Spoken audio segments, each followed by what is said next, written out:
Finalmente cheguei a um ponto na minha vida onde eu pensei, eu tenho que ter paz, eu não posso mais viver desse jeito. E uma das primeiras coisas que Deus me levou a fazer e que foi muito útil foi que comecei a fazer uma lista das coisas que roubavam a minha paz. Isso pode ser um bom para casa para você. Em outras palavras, percebi que quando eu não conseguia tudo do meu jeito, aquilo roubava a minha paz. Foi uma batalha de 5 anos tentando chegar ao ponto onde, mesmo não tendo as coisas do meu jeito, eu ainda conseguia ficar feliz. Vamos, não ia de mim. Quanto tempo você acha que você vai levar?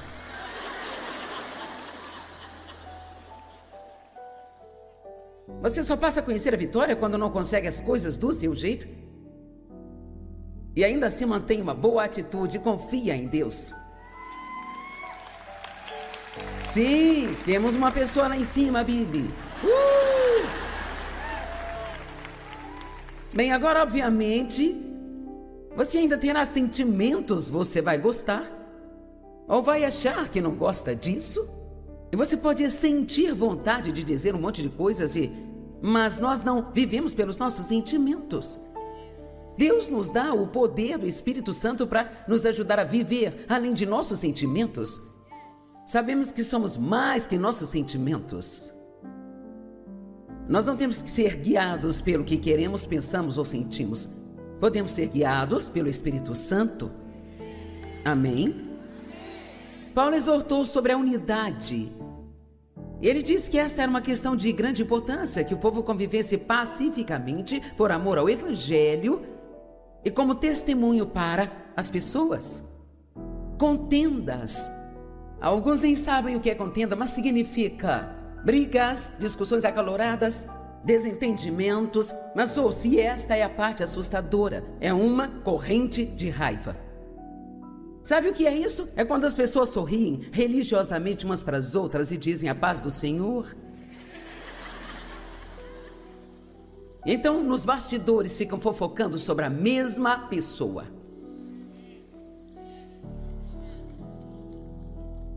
Paulo estava falando com 2 mulheres da igreja. Isso não é só para fora da igreja, é para dentro da igreja. E quando Deus nos chamou para começar o nosso ministério, que foi 10 anos depois de eu ter começado a ensinar a palavra, por 5 anos dei estudos caseiros, por mais 5 eu trabalhei numa certa igreja, para uma outra pessoa. E quando nós começamos o Ministério Joyce Meyer, houve 3 coisas que Deus falou comigo. Eu não sabia muito sobre as 3 coisas, mas elas provaram ser muito importantes em nossa vida. Ele me disse: tem 3 coisas que eu quero que você faça e abençoe o seu ministério. Seja uma pessoa íntegra. Nunca brinque com o dinheiro que chegar nas suas mãos através do ministério. Seja uma pessoa excelente. Faça o que fizer com excelência. E mantenha a contenda fora de sua vida. Mantenha a contenda fora do ministério, como também fora do seu casamento. Quer saber? Eu preciso da unção de Deus quando eu subo aqui, porque eu não faço nada chique, sabe? Eu não canto como a Natália, eu não toco instrumentos. Eu falo por horas e horas e horas e horas e horas. Eu só falo.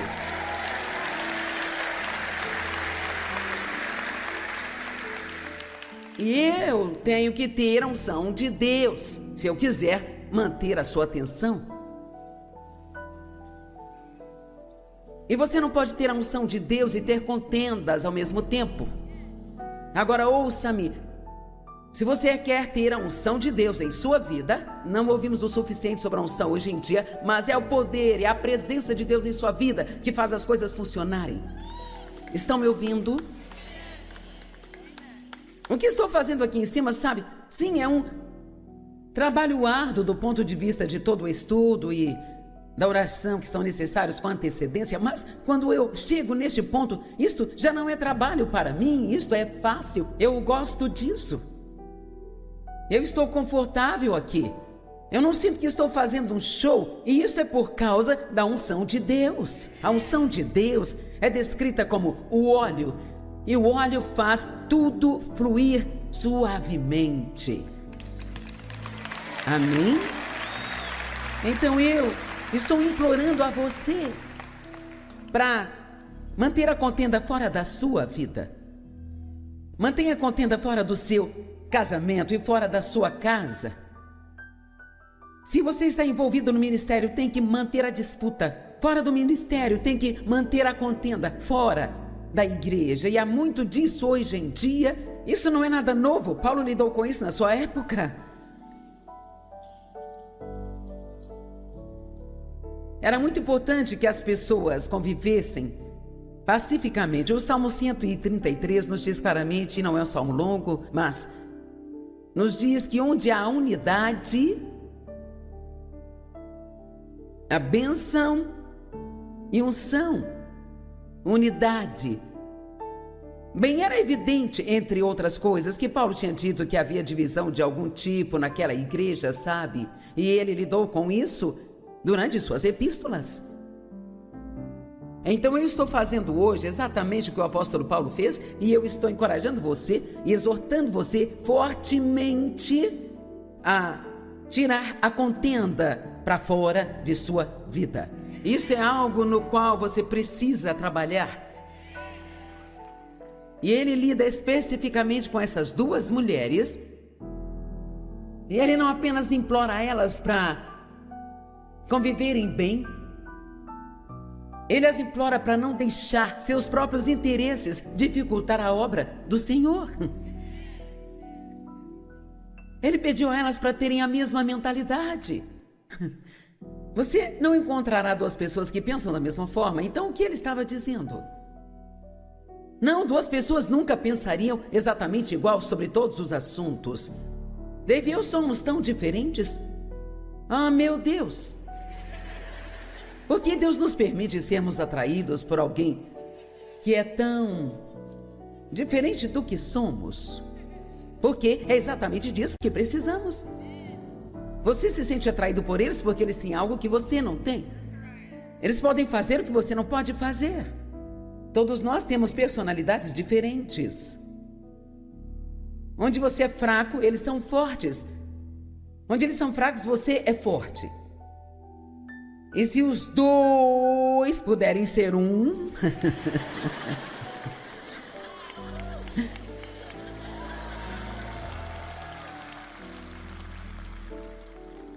Isso pode ser incrível. Às vezes Deus te deu o maior presente nesta pessoa que Ele trouxe para a sua vida. No entanto, nós passamos tanto tempo tentando mudá-las que nunca nos beneficiamos dessas diferenças. Bem, Dave e eu ainda somos tão diferentes quanto se pode ser, mas nós nos damos bem. Nos damos muito bem. Sabe por quê? Porque Ele me deixa ser eu e eu deixo Ele ser Ele. Amém?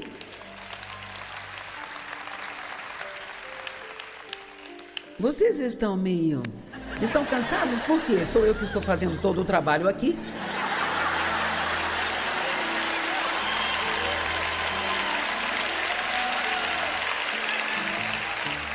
É incrível as coisas pelas quais você briga quando tem 30 anos. E quando você tem a nossa idade, eu olho para trás agora e penso, oh meu Deus. As coisas com as quais eu costumava ficar brava. E, sabe, agora eu só penso assim, eu não vou perder o meu tempo. Eu simplesmente não vou mais perder um dia da minha vida com coisas desse tipo. Que importância tem isso? Deixa eu me dirigir. Procure conviver bem, Ele pediu que elas tivessem a mesma mentalidade. Bem, ninguém pensa do mesmo jeito. Dave e eu discordamos, mas aprendemos a discordar de forma agradável e respeitosa. Vou dizer isso para vocês aqui. Só porque alguém não pensa do jeito que você pensa, que isso faz deles pessoas estúpidas.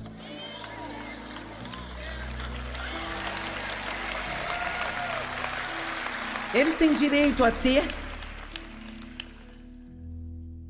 suas opiniões.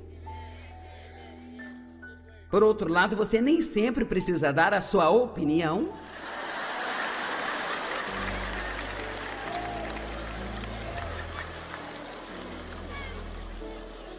Oh, estou tão fora do curso. Bem, nem tanto. Nós temos que aprender a escolher as nossas batalhas sabiamente. Não brigue por coisas pelas quais nem valem a pena você brigar. A paz não vai cair sobre a sua cabeça como lindas cerejas maduras caindo de uma árvore. Você tem que escolher a paz. A Bíblia diz em 2 lugares diferentes, em 1 Pedro e também nos Salmos: busque a paz, deseje-a e vá atrás dela. Comece a fazer uma daquelas listas que roubam a sua paz. E trabalhe com base a partir daí, porque Satanás, ele sempre arma para te deixar chateado. Você entende isso? Ele te conhece melhor do que você mesmo. Conheça a si mesmo. E veja, é tipo, eu sei que se eu tiver que apressar ou correr para fazer algo, que eu vou apelar, sabe? Eu vou falar algo que eu não deveria falar, vou ficar brava com quem não deveria ficar. Então tenho que organizar minha vida de modo que não precise me apressar. Amém? Quantos de vocês sabem de algumas coisas que te fazem perder a paz? Ok, aí está. Você tem algo para fazer quando chegar em casa.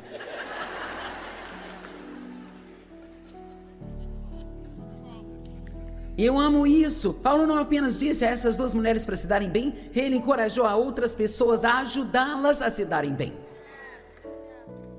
Então a questão é esta: se você tem um amigo cristão que está com raiva de algo e te contou tudo sobre isso e sobre como está chateado com aquela pessoa, não fique sentado concordando com ele.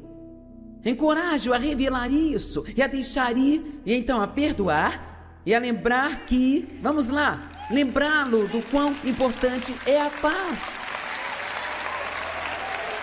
Você está me ouvindo? Às vezes, e sabe, sim, eles podem não gostar, mas é isso que Deus quer que façamos, encorajar uns aos outros. Então, o pastor Mike é o nosso pastor personal, e literalmente isso é parte do seu trabalho. Nos ministérios Joyce Meyer, ele é responsável pela resolução de conflitos.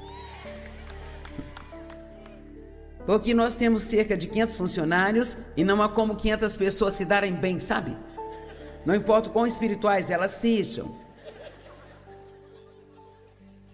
E assim, quando há conflitos e eles não conseguem resolver, o pastor Mike é chamado. E então ele encoraja as pessoas a se darem bem. E se ele as encoraja muitas vezes e elas ainda não fazem isso, então nós as encorajamos a encontrar outro emprego.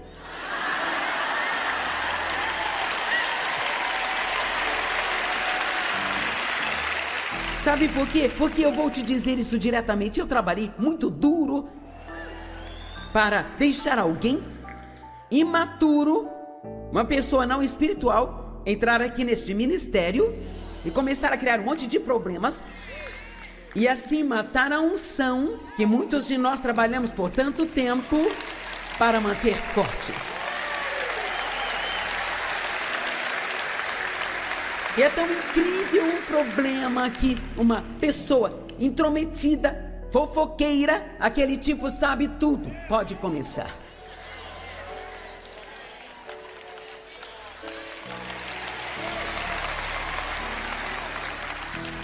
E literalmente, se os conflitos não forem verificados em uma organização, uma igreja, ou uma família, ou no bairro, isso se tornará como um câncer. E a Bíblia diz que se você deixar isso continuar, vocês serão engolidos uns pelos outros. Sabe, se Dave e eu ficássemos brigando o tempo todo em casa, depois eu viesse aqui e tentasse fazer isso aqui não teria nenhuma unção. E te digo mais, eu prometo a você que eu nunca subirei neste púlpito com raiva de a alguma pessoa. O que quer que esteja acontecendo na minha vida, eu vou resolver isso antes de chegar aqui e subir no púlpito de Deus e pregar a sua palavra ao seu povo.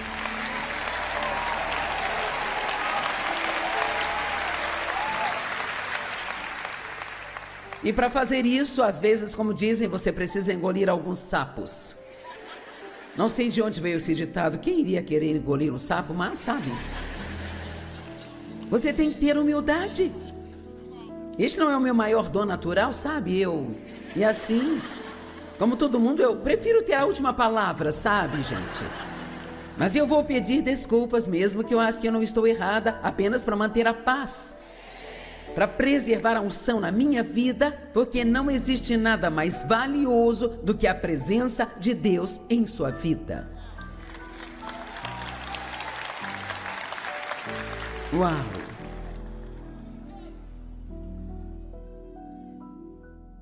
O valor da unidade. Filipenses 4, do 4 ao 7. Alegrai-vos sempre no Senhor, e mais uma vez eu vos digo, alegrai-vos. Desde que a sua moderação ou a sua razoabilidade serem conhecidas por todos, perto está o Senhor. Aqui aquela declaração novamente, o Senhor está chegando, o Senhor está próximo. Não fique ansioso por coisa alguma. Eu leio esta escritura com frequência e se eu começo a ficar chateada com alguma coisa ou começo a me preocupar com algo, eu me comprometi a memorizar esta escritura. Não fique ansioso por nada, mas em todas as coisas, pela oração e súplica e com ação de graças, faça que seus pedidos sejam conhecidos a Deus e a paz que excede todo o entendimento guardará seus corações e mentes em Cristo Jesus até a vinda do Senhor. Quando você começa a ficar chateado com algo, não importa o que seja, a primeira coisa a fazer é orar sobre isso. Não fale com um amigo sobre isso, ore por isso. Sobre tudo e qualquer coisa, você ora a respeito. É a paz de Deus. Ela virá. Eu amo estas escrituras. Não fiquem ansiosos por coisa alguma. Por nada. Regozijem-se no Senhor. E novamente eu digo, regozijem-se. Paulo escreveu isso dentro de uma prisão. But God, why does it hurt so bad? Why does it stay this way?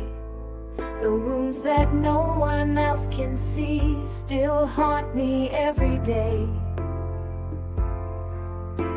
Why does my heart feel every pain these broken bodies bear? Like the wounds I tend, I'll never mend. My heart just won't repair. I see their faces in the dark, the fear locked in their eyes. They look to me for mercy, but I can't ignore the cries. The things I've seen I'll never speak, they bury me alive.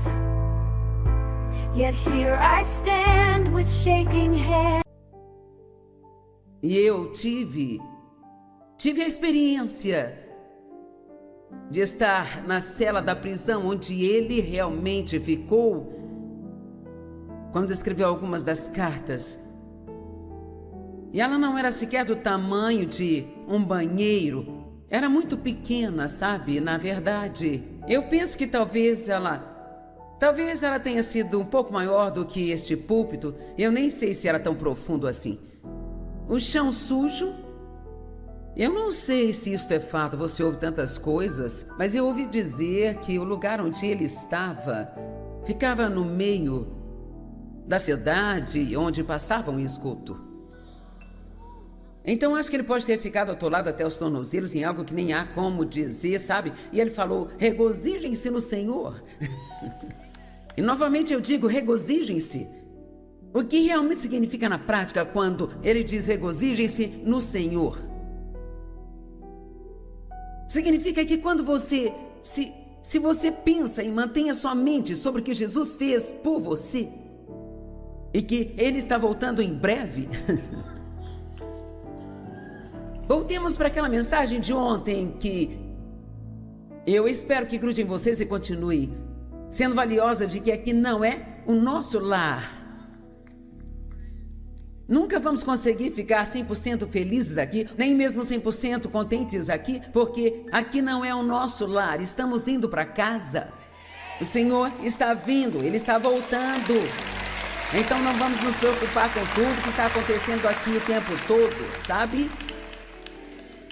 Vamos, algumas das coisas com as quais ficamos chateados ou ansiosos é apenas tolice se comparado com para onde estamos indo. E nós precisamos nos lembrar de sermos como a noiva que está se preparando para encontrar com o noivo. Se você não estava aqui ontem, não, espere até chegar à TV, é melhor. Regozijem-se no Senhor. Novamente eu digo, regozijem-se. Todos temos circunstâncias que não suportamos, sabe?